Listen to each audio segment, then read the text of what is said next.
How you guys doing? I have a video you guys have to look at, and I think you guys are going to want to appreciate this video. We're talking about Stephen A. Smith. I'm so sick of him. Anybody else sick of him? He's always defending Trump. Trump, Trump, Trump. After Trump already told you you got a low IQ. And clearly Trump was right about your IQ.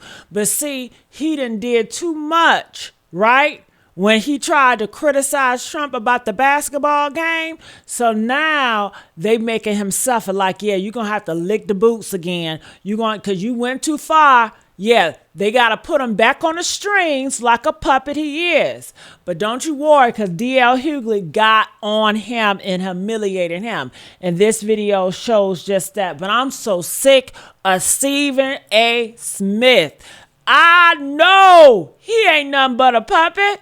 He ain't nothing but a blackface. They can't get themselves to paint themselves black no more. So what do? They go and get the sellouts. They buy them. They buy Kevin Hart. They buy TLC from T-Boz. They buy Stephen A. Smith. They buy them because they're already black. And then they start mimicking what they want them to say, like a puppet on a string. So now their talking points is the white folks' talking points, okay?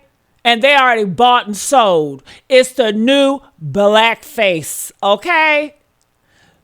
Sorry about that. I really didn't want to go there. Honestly, I really was supposed to came up here very nice and calm and just tell you guys to make sure you guys like, share, support this channel. And I just want to say thank you all for the likes and the shares. I really appreciate that. And please disregard what I just did. I promise you guys I'm not like that, you know. All right, let's watch. Stephen A. Smith said black people can relate to Donald Trump. D.L. Hughley heard that, and he had one thing to say. That is why black people don't take you very seriously. That's why, that very reason. If your head were any further of white people's ass, you would have to be an enema. Yeah, he went there. And honestly, after what Stephen A. said, a lot of people feel like he earned every word of it. Today, we're breaking down exactly what Stephen A. Smith said, why D.L. Hughley called him out so hard, and the question that nobody in sports media wants to answer. Can black people actually relate to Donald Trump? Let's get into it. Before we get into D.L. Hughley's response, you need to hear exactly what Stephen A. Smith said, because context matters here. Stephen A. made two separate arguments. And this is important because they contradict each other in a way that D.L. Hughley absolutely destroys later. Argument number one. This is Stephen A. Smith. But I got to tell you something. As much as people may have been abhorred by Donald Trump's statement weeks ago, talking about how black folks, he's hearing that black folks find him relatable because what he's going through is similar to what black Americans have gone through. He wasn't lying. He was telling the truth. When you see the law enforcement, the court system, and everything else being exercised against him, it is something that black folks throughout this nation can relate to. This is also Stephen A. Smith. Stephen A. said when black people see what Donald Trump is going through with the legal system, they should be able to relate to it. Because black Americans have historically been targeted by law enforcement and the courts. And Trump is being targeted the same way. On the surface, that argument has some logic to it.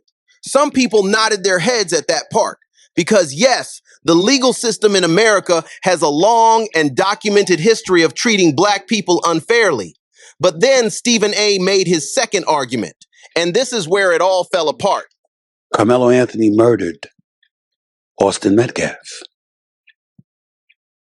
There is no other way to slice it. He said he put his hands on me. As in Austin Metcalf, he put his hands on me, so I stabbed him. That's not justification for killing someone. Stephen A. Smith said Carmelo Anthony murdered Austin Metcalf. No other way to slice it. He said someone put their hands on him, so he stabbed him. And that's not justification for killing someone. So let me make sure I understand this correctly. A 34-time convicted felon, former president billionaire who had his own charity shut down for fraud, who had a fake university shut down for fraud, who appears in the Epstein files, who was found liable for sexual battery, black people can relate to him being treated unfairly by the legal system. but a 17-year-old black kid tried by an all-white jury in the South who says he was being physically attacked before he defended himself, black people cannot relate to him. That's the argument Stephen A. Smith made on national television to millions of viewers. And D.L. Hughley was not about to let that slide. Now, D.L. Hughley has been one of the most consistent voices in black media when it comes to calling out what he sees as hypocrisy. And when he saw those two Stephen A. clips side by side, he didn't hold back one single word. So Trump, the 34-time convicted felon, who was once the president of the United States of America, and who at that time, the time when he went on his diatribe, Stephen A. went on his diatribe, was running for president again. A felon can't even vote, but he could still run as a 34-count felon. He was tried by a jury literally of his peers. In addition to that, he was found guilty of sexual battery. He appears in the Epstein list 38,500 times, which is more than Harry Potter appears in books that are named after him. He had a school that closed down because of fraud. He had his charity can't do business in New York because of fraud. He actually was able to pick some of the judges that would handle some of the other cases he was involved in. He was the most powerful man in the world. And you feel like we can relate to him because the judicial system treated him unfairly and we could relate to that. When historically has anybody who was a billionaire, who was a former president, who, was a business magnate, ever been treated fairly in America? But you feel like black people can relate to him. But Carmelo Anthony, the 17-year-old kid who was found guilty by an all-white jury in the South, we can't relate to him. We can relate to the adjudicated rapist, the people who are associated with pedophile, the fraud, the felon. We can relate to him. The judicial system is unfair to him. But the 17-year-old kid who was tried by a Southern jury, an all-white Southern jury, we can't relate to him. That is why black people don't take you very seriously. That's why. That very reason. If your head were any further of white people's ass, you would have to be an enema. Did you catch everything he just said? Because there's a lot packed in there, and I want to make sure we don't miss it. First, Hughley goes straight to the receipts on Trump. 34-time convicted felon, found guilty of sexual battery, appears in the Epstein documents. Fake university shut down for fraud. Charity shut down for fraud. Ran for president while being a convicted felon. And somehow got an unconditional discharge. No prison time, no probation, no fines. And Stephen A. Smith wants black people to relate to that experience with the legal system. Hughley's point, and it's a sharp one, is that the entire reason black people can't relate to Trump's legal situation is because Trump's legal situation is the opposite of what black people experience. Fam, I don't think there's a black person in this country can relate to Donald Trump, anyone having 34 felonies and not spending one day in prison. I don't think a black person on this planet can relate to that.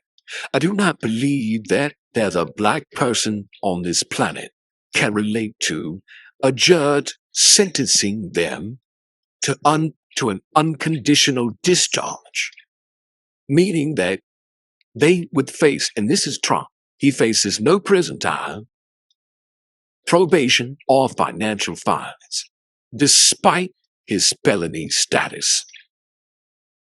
Name one black person who got convicted of 34 felonies and never spent a single day in prison. Name one. I'll wait. That's the point Hughley is making.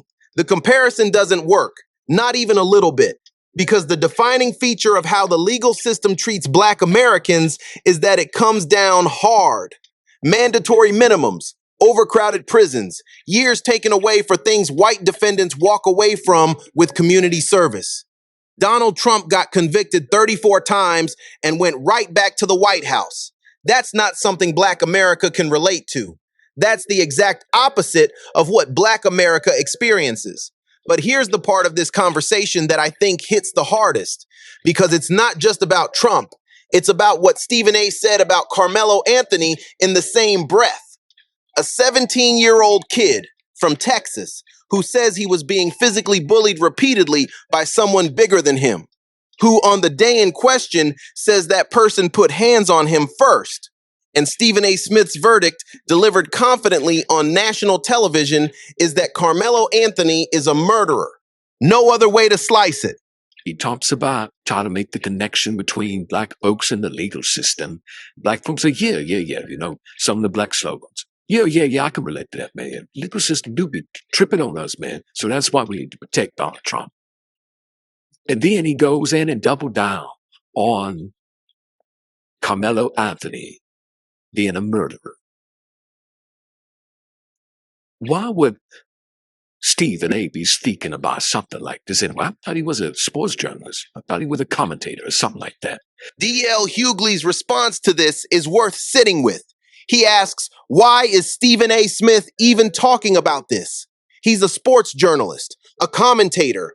That's his lane. That's what ESPN hired him for.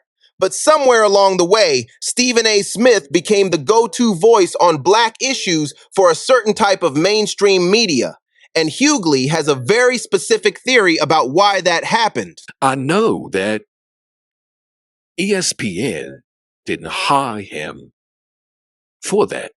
Initially, I think what happened is once he got in and he spoke on a couple of things, the people at ESPN was like, man, we ain't got to really say nothing. We can just let Steven say it.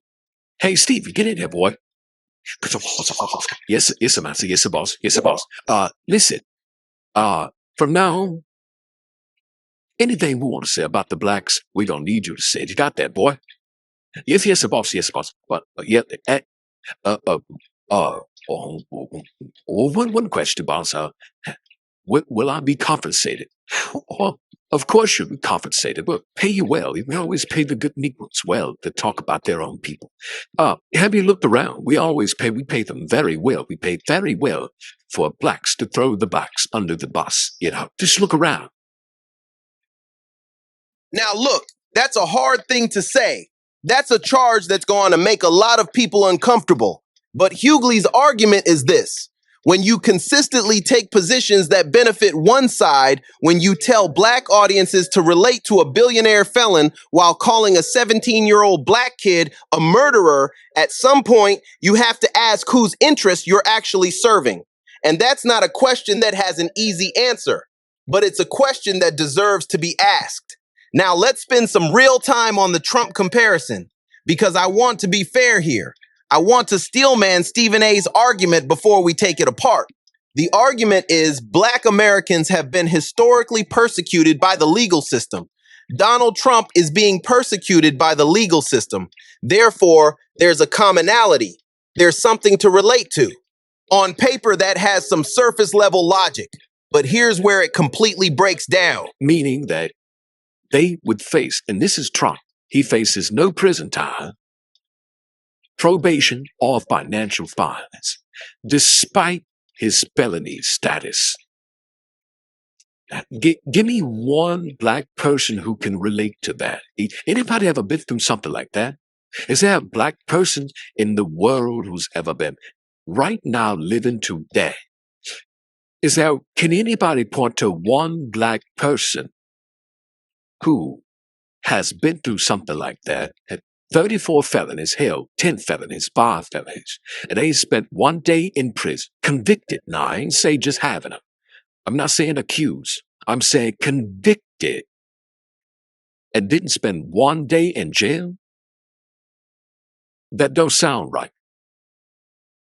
That don't sound right.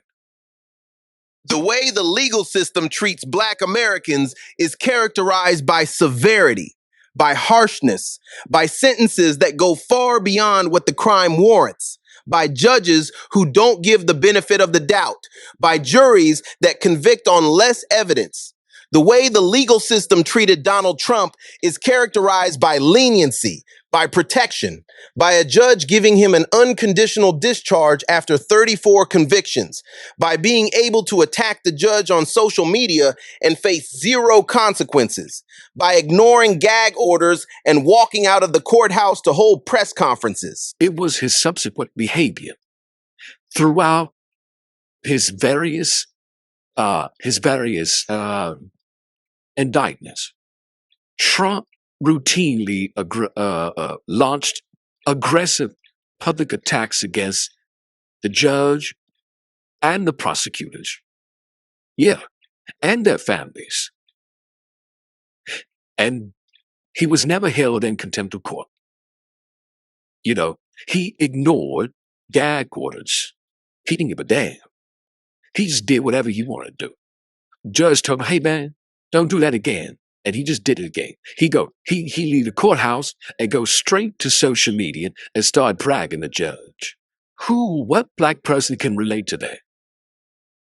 What black person you know can relate to ignoring a judge's orders, ignoring the judge's gag orders, being held in contempt of court several times, but not ever actually having to be arrested, being warned about going in a contempt of court. What black person you know has launched attacks on the judge, the prosecutor, and their families, and was never held in contempt of court? Hughley breaks this down perfectly. What black person do you know has ever been able to attack a judge and the judge's family publicly, repeatedly, and not been arrested, not been held in contempt, not been thrown in jail for violating court orders? What black defendant do you know walks out of a courthouse after being found guilty, goes straight to social media, drags the prosecutor, and faces zero consequences for it? That's not relating to the black experience with the legal system. That's the opposite of the black experience with the legal system. And Stephen A. Smith, who is smart enough to know this, chose to make that argument anyway, which brings us to the biggest question of this whole conversation. Why? D.L. Hughley used a word that I want to address directly. He called Stephen A. Smith a mole. Now, that's a strong word, and I'm not here to tell you whether that's fair or not. That's for you to decide. But what Hughley's argument actually is underneath the strong language is something worth thinking about seriously. Thumbs out and you say, hell no, man, I was born in the morning, but not this morning. Family. See, this is what I mean by these moles, like Stephen A., who will say some halves truths, right? He say some things that people will generally agree with, and then they let them get away with all of the other BS that they say, right? He glazed Donald Trump. He talks about trying to make the connection between black folks and the legal system. Black folks say, yeah, you know, some of the black slogans. Yeah, I can relate to that, man. The legal system do be tripping on us, man. So that's why we need to protect Donald Trump.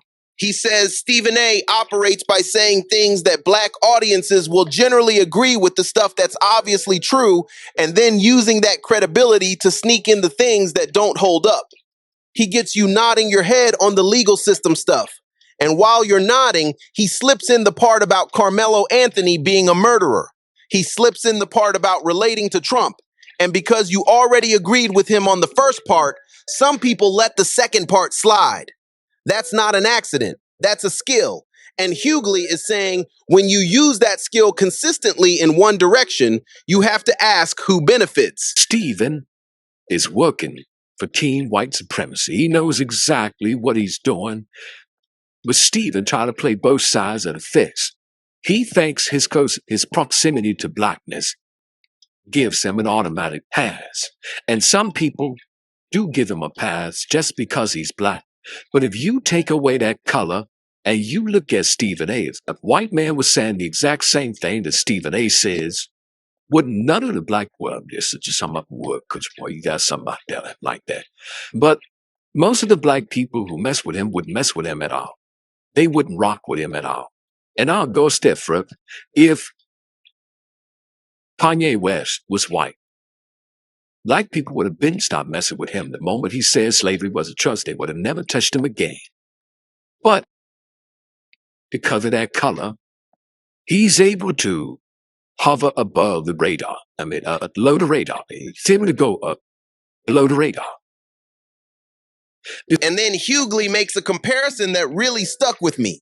He talks about Kanye West, and he says if Kanye West were white, black people would have cut him off the moment he said slavery was a choice. But because he's black, he gets a pass from some people just based on skin color alone. And Hughley saying the same thing applies to Stephen A. If a white commentator was saying exactly what Stephen A says, most of the black audience that currently messes with Stephen A would not rock with him at all. The color gives him access, and then he uses that access to say things that a white commentator couldn't get away with saying. Whether you agree with that assessment or not, it's a serious argument that deserves a serious response. Here's what makes this whole situation complicated, though. D.L. Hughley himself admits he doesn't even like addressing Stephen A. Smith. He says Stephen A. is not worth his time, but Dude is a mo. Yeah, I try not even to address Stephen A. because he's really not worth my time. But his message is big because his voice is big and it's loud. And if we don't have a counter argument to stuff that he says, then his message will be louder. His message will be even louder than what it is already. So there has to be there has to be a balanced attack. There has to be a balanced attack. There has to be an answer to this ridiculous stuff that he spews. Stephen A. Smith has one of the biggest platforms in sports media. Millions of viewers, daily presence on ESPN, social media reach that most commentators would kill for. And when someone with that kind of reach says something, when they say it confidently and repeatedly to that many people, it shapes how people think. Especially younger black viewers who maybe don't have the historical context to push back on it themselves. That's why Hughley feels like he has to respond. Not because Stephen A. deserves the attention, but because if nobody counters it, the message just sits there and grows. And that's actually something worth thinking about, regardless of where you land on this specific debate. Because this is how narratives get built, not through one big lie, but through a series of half-truths that go unchallenged long enough to feel like the full story. Here's what this whole conversation comes down to. Stephen A. Smith asked Black America to see themselves in Donald Trump, in a man who got convicted 34 times and never spent a day in jail, in a man who attacked judges and their families on social media with zero consequences, in a man who got an unconditional discharge after being found guilty of sexual battery, and in the same breath told Black America they cannot relate to a 17-year-old kid tried by an all-white jury in the South for defending himself from someone physically attacking him. D.L. Hughley heard that, and he said with everything he had, no. Who was tried by a Southern jury, an all-white Southern jury, became like him. That is why people don't take you very seriously. That's why. That very reason.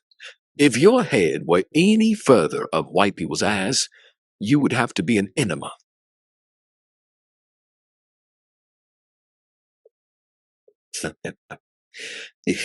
If your head was any further of white people's eyes, you would have to be an enema. Ours. Now, you might agree with Hughley. You might think he went too far. You might think Stephen A. had some valid points buried in there somewhere. All of that is a conversation worth having. But what's not up for debate is this. When you tell Black America to relate to the man who faced 34 felonies and walked free while telling them not to relate to the 17-year-old black kid tried by an all-white Southern jury, you better be ready for people to ask whose side you're really on. Drop in the comments, do you think D.L. Hughley was right to blast Stephen A. like that? Or did he go too far? And subscribe, because this conversation is just getting started.